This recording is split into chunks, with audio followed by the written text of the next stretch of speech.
मोठी राजकीय घडामोड मुंबईमध्ये घडली आहे।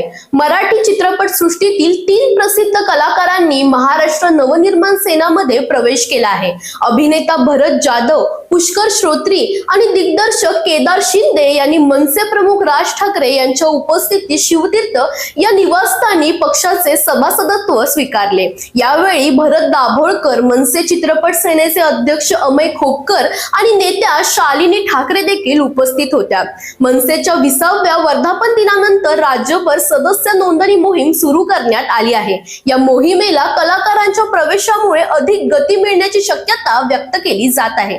दरम्यान राज ठाकरे अनेक वर्षांपासून मुंबईसाठी चांगले काम करत आहेत, त्यामुळे त्यांच्या अभियानांना पाठिंबा देणे हे आपले कर्तव्य आहे, अशी प्रतिक्रिया भरत दाभोळकर यांनी दिली आहे। दरम्यान तुम्हालाही अशाच अपडेट्स हव्या असतील तर इंडिया लीडरला फॉलो करायला विसरू नका।